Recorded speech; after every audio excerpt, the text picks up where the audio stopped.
జిల్లా అక్కనపేట మండలం కేశాపూర్లో భూభారతి పైలట్ ప్రాజెక్టులో భాగంగా రైతులకు అవగాహన సదస్సు నిర్వహించారు. గ్రామ పంచాయతీ కార్యాలయంలో జరిగిన ఈ కార్యక్రమంలో ల్యాండ్ సర్వే ఏడి సుదర్శన్ మాట్లాడుతూ గ్రామంలో భూ తగాదాలు పరిష్కారం కోసం రైతులు భూభారతి ద్వారా దరఖాస్తు చేసుకోవాలని సూచించారు.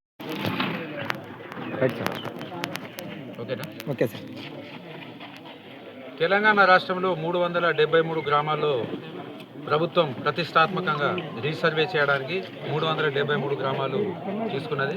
అందులో సిద్దిపేట జిల్లాలో 21 గ్రామాలు రీసర్వే చేయడానికి ప్రభుత్వం నిర్ణయించింది. అందులో భాగంగా మీ మండలంలో అక్కనపేటలో 2 గ్రామాలు మల్లంపల్లి అండ్ కేశవపూర్ 2 గ్రామాలు నిర్ణయించడం జరిగింది. ఈ కేశవపూర్లో 2046 విస్తీర్ణం ఉన్నది. ఈ విస్తీర్ణంని మా సర్వే టీం అతి త్వరలో మోకా మీద వచ్చి రైతుల వారీగా సర్వే చేయడం జరుగుతుంది. ఫస్ట్ గ్రామ సరిహద్దు, తర్వాత ప్రభుత్వ భూములు, చెరువులు, కుంటలు, సికం, దాని తర్వాత పట్టా ల్యాండ్స్ మొత్తం సర్వే చేసి మోకా మీద ఎవరున్నారు, పట్టేదారు ఎవరున్నారు మొత్తం క్లియర్గా సర్వే చేసి ప్రభుత్వానికి నిర్ణయించడం జరుగుతుంది. దాంట్లో ఎల్పిఎం తయారవుతుంది. ముందట్లాగా ఇది డిజిటల్ సర్వే, ఇది సైన్స్ సర్వే కాదు, ఇది డిజిటల్ సర్వే. అంతా కోఆర్డినేట్స్ తోటే వర్క్ నడుస్తుంది. కాబట్టి దయచేసి మీరు ఎటువంటి అపోహ పడకుండా, భూ సమస్యలు మన వేరే రాష్ట్రాలతో పోల్చుకుంటే మన దగ్గర భూ సమస్యలు ఎక్కువ ఉన్నాయి. గుజరాత్, కేరళ, కర్ణాటకలో ఇంతకుముందు చాలా అక్కడ భూ సమస్యలు తక్కువ. ఎందుకంటే అక్కడ ఓన్లీ చతుర్భుజమే ఉంటుంది రైతుకు. తెలంగాణ రాష్ట్రంలో అటువంటి లేదు. ఎందుకంటే ఒక రైతుకు వంకర టింకర 4కు బదులు 10 భుజాలు, 7 భుజాలు, 8 భుజాలు ఉంటాయి, సమస్యలు ఉంటాయి. గత మన రాష్ట్రంలో, మన దేశంలో 100 సంవత్సరాల క్రితం సర్వే జరిగింది. ఇప్పుడు 100 సంవత్సరాల తర్వాత రీసర్వే చక్కటి అవకాశం వచ్చింది. మా సర్వే మాన్యువల్ ఎవ్రీ 30 ఇయర్స్కి సర్వే చేయాలని చెప్తుంది.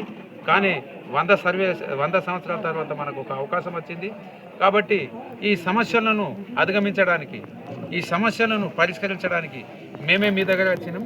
కాబట్టి దయచేసి మా సర్వే టీంని సహకరించి మోకా మీద రైతుల వారీగా తమ సమస్యలను పరిష్కరించి గెట్ల రూపంలో అందరూ చూపించి సర్వే చేయవలసిందిగా కోరుతున్నాం. ఎటువంటి సమస్యలు వచ్చినా 3 ఎకరాలకు బదులు 2 ఎకరాల 20 గుంటలు తగ్గుదల వచ్చినా ఎవరు అపోహపడవలసిన అవసరం లేదు. దాన్ని మళ్ళా 60 డేస్ టైం ఉంటుంది. మీకు నోటీస్ ఇస్తాం. పట్టేదారు వైజ్గా అందరికీ నోటీస్ ఇస్తాం. 2046 విస్తీర్ణం. ఇప్పుడు పట్టేదారులు కూడా పెరుగుతారు, ఖాతేదారులు. మీ ఏం ఆబ్జెక్షన్ అయినా 3 ఎకరాలకు 2.5 వచ్చిందనుకో, మీరు పిటిషన్ చేసుకొని మీరు 60 డేస్లో మీకు 92 నోటీస్ ఇస్తాం. దాని ద్వారా పరిష్కారం అవుతాయి. ఎటువంటి అపోహపడదు.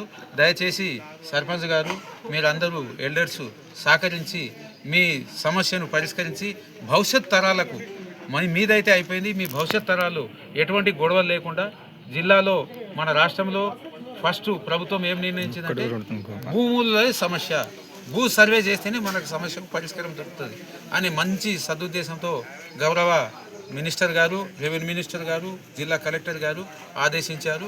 దానికి అనుగుణంగానే మా టీం వస్తుంది. మీరు మోక మీద వచ్చి సర్వే చేసి మీ గ్రామంలో భూ సమస్యలు లేకుండా సక్సెస్ చేయవలసిందిగా కోరుతున్నాను. Thank you.